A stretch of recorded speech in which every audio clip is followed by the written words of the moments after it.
क्या आपने कभी गौर किया कि आज के हिंदुस्तान की सबसे बड़ी पहचान क्या है? नहीं नहीं, वो आधार कार्ड पैन कार्ड नहीं है, वो कतार है।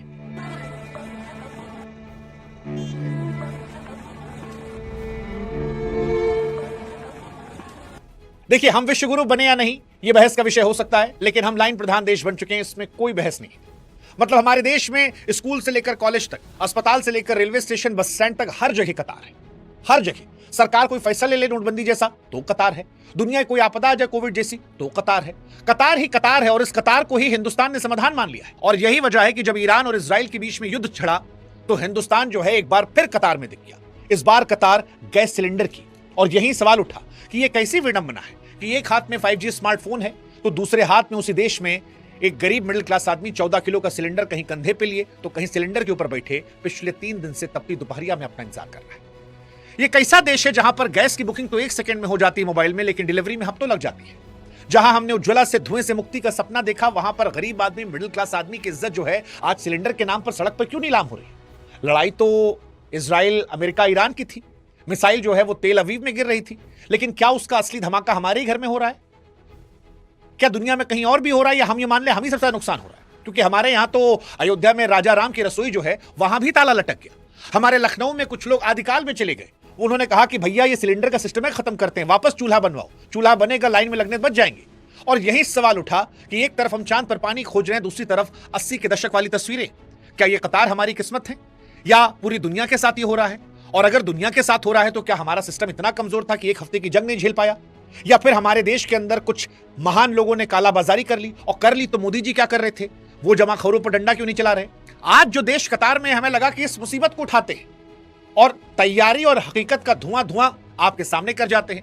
तो अगले 15-20 मिनट हमको सहयोग दीजिएगा, प्यार से वीडियो सुनिएगा, फैक्चुअली आपके सामने जानकारी रखेंगे। उससे पहले गुजारिश ये है कि हमारे व्हाट्सएप चैनल से जुड़ जाइएगा। थोड़ी ताकत आप हमारी बढ़ाएंगे, थोड़ा हम आपके लिए जोर लगाएंगे, मिलकर हो सकता है देश का दोनों कुछ भला कर जाए। अब पहला सवाल कि एक तरफ हाथ में 5G फोन, दूसरी तरफ कंधे पर सिलेंडर, क्या यही है डिजिटल इंडिया? देखिए, कटाक्ष से तर अगर आज हिंदुस्तान की सड़कों का आप नजारा देखेंगे तो बस्ती से लेकर गोरखपुर तक ये सिलेंडर लूट की नहीं बल्कि जान बचाने की आपाधापी लग रही है। मतलब सिलेंडर के लिए लोग लंबी लंबी लाइन में हैं। कोई सिलेंडर कंधे पे लेके घूम रहा है, कोई सिलेंडर लेके भाग रहा है, कोई सिलेंडर के ऊपर बैठ गया है, कोई सिलेंडर के लिए बेहोश हो गया है। कहीं कहीं ऐसा हो रहा है कि सिलेंडर की गाड़ी देखते आदमी टूट पड़ा है, जैसे मानो आदमी को तिनके का सहारा। गोरखपुर में गाली गलौच हो गया। कुल मिलाकर कहे तो आदमी का सब्र टूट रहा है, क्योंकि गरीब आदमी, मिडिल क्लास आदमी अपने बच्चों का भूखा चेहरा देख रहा है और फिर वो सब कुछ भूल जाता है।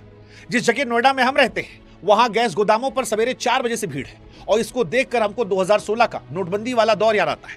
बस फर्क इतना है कि तब जेब में पुराने नोट भारी लग रहे थे, आज कंधे पर 14.5 किलो का लोहा जो है वो खाली बोझ लग रहा है। आम आदमी अपनी दिहाड़ी छोड़कर धूप में खड़ा होकर बस एक लोहे के डिब्बे खातिर अपनी इज्जत दांव पर लगा रहा है। जहां हमारा ऑफिस है उसके पड़ोस में समोसा वाला कहा कि भैया कल से समोसा नहीं खिला पाएंगे, काहे कि जो गैस सिलेंडर है वो बहुत ज्यादा महंगा हो गया है। अब वो ये नहीं समझ पा रहा कि मोबाइल पर तो सिलेंडर का दाम सस्ता दिख रहा था, लेकिन पाने के लिए क्यों हफ्ता भर धक्का लगाना पड़ रहा है? क्यों ऐसा है कि ब्लैक मार्केटिंग का दौर जो है वो शुरू हो गया है? और फिर यही सवाल उठता है कि रील में जो भारत चमक रहा है, हकीकत में वो गैस गोदाम के बाहर अपनी इज्जत आबरू क्यों लुटा रहा है? और क्या ये दुनिया की हकीकत है या सिर्फ हमारी हकीकत है? वैसे इसके हालात हुए क्यों हैं ये समझना भी जरूरी है, क्योंकि जंग विदेश में हुई है। हमारे घर का चूल्हा क्यों बुझ रहा है? जनता तो मासूम है, भोली है, वो पूछती है कि साहब आखिर ऐसा क्या हो गया कि देश का चूल्हा ठंडा पड़ गया? क्या हमारी ताकत इतनी खोखली है कि 7 समंदर पार छिड़ी एक जंग हमारी थाली की रोटी छीन ले? तो जवाब जो है उस समुद्री रास्ते में छिपा है, जहां ईरान और इजराइल के बीच में मिसाइलें चली।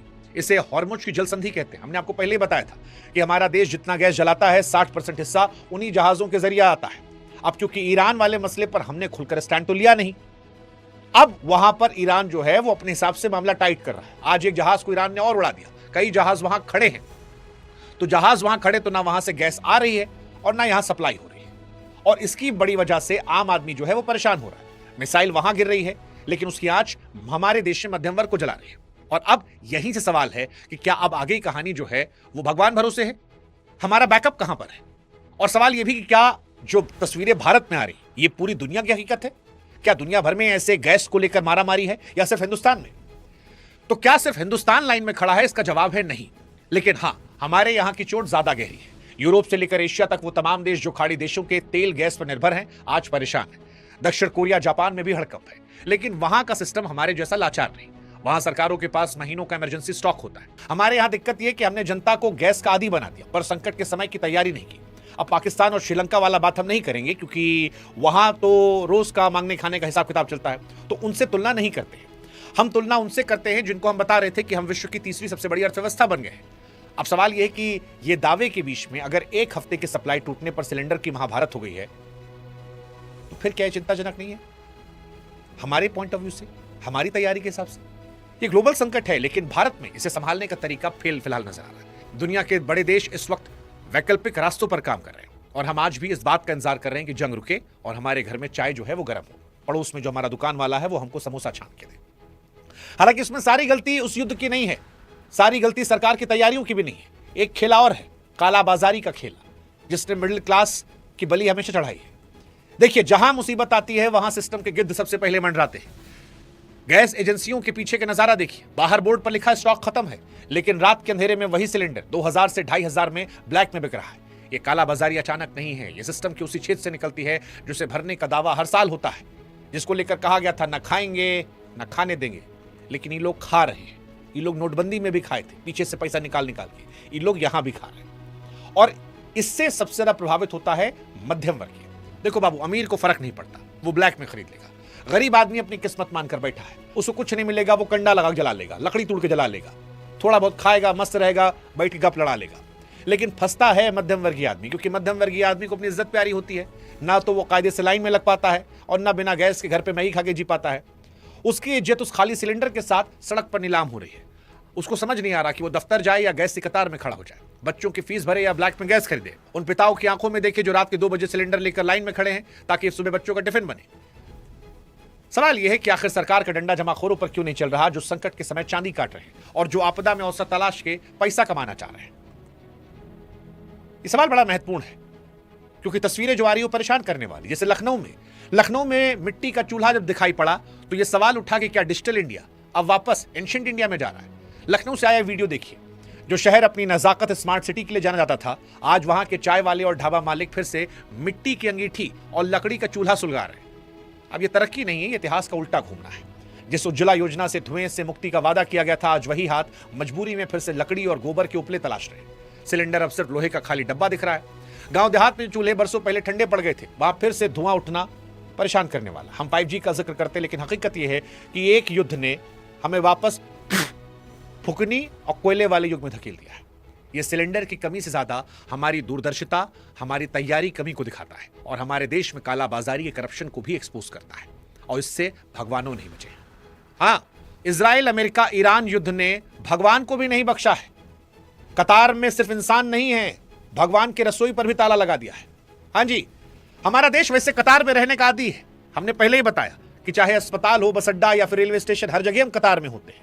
लेकिन कई बार भगवान के चौखट पर कतार खत्म हो जाती है, ताला लग जाता है, और यह अयोध्या में दिखाई पड़ा। अयोध्या की राम रसोई, जिस नगरी के नाम पर सत्ता का सिंहासन तय होता है, आज वहां पर वो रसोई जो भक्तों को खाना खिलाती थी, वहां ताला जड़ दिया गया है और बाहर लिखा गया है ईरान इजराइल जंग के चलते रसोई बंद है।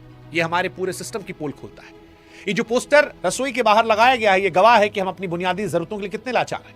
राजा राम की नगरी में आज जब गैस से किल्लत आई और भक्तों का निवाला छीना, तो फिर मन में सवाल आया कि बाबू सब सही तो नहीं है। नोटबंदी के समय गुस्सा था, अब मजबूरी बदल गया है। अब लोग चुपचाप कतार में खड़े हैं। उन्हें पता है कि इस देश में नागरिक होने का मतलब अपनी बारी का इंतजार करना होता है। जगह जगह, हर कदम पे, दुनिया में कहीं कुछ हो हम कतार में हैं, सरकार फैसला ले हम कतार में हैं, मैच देखना हो, शौक पूरा करना हो तो हम कतार में हैं, लौंडे का एडमिशन कराना हो कतार में, लौंडा कॉलेज जा रहा है कतार में, बस अड्डा जाना कतार है, रेलवे स्टेशन कतार है, और भी जहां जहां आप जानते हो, जो विषय आप जानते हो, हर जगह कतार है। और यही सवाल है कि क्या कतार में खड़े रहना भारत में पैदा होने के बाद हमारी किस्मत है? देखो गुरु, विश्वगुरु वाला सपना तब तक अधूरा है जब तक हमारे घर की दाल रोटी विदेश की जंग के गुलाम है। जब आप गैस एजेंसियों के बाहर लंबी कतार देखोगे तो आपको चमकता हुआ भारत नहीं बल्कि वो बेबस हिंदुस्तान दिखेगा जो अपनी दिहाड़ी छोड़कर एक सिलेंडर की भीख मांग रहा है। ये लाइन सिर्फ गरीबों के लिए है, अमीरों के घरों में तो डिलीवरी अभी भी चालू है। अगर ये कालाबाजारी नहीं रुकी तो दुनिया में फजीहत तो होगी इंसान की, आम आदमी भी जो है वो बौखला जाएगा। खाली पेट ना देशभक्ति के नारे अच्छे लगते हैं ना युद्ध के बहाने। सरकार से हमारी गुजारिश है, कृपया थोड़ा सा कालाबाजारी पे रुकिए और जो 2-4 फोन लगाना लगाइए, थोड़ा जनता को आराम दिलाइए।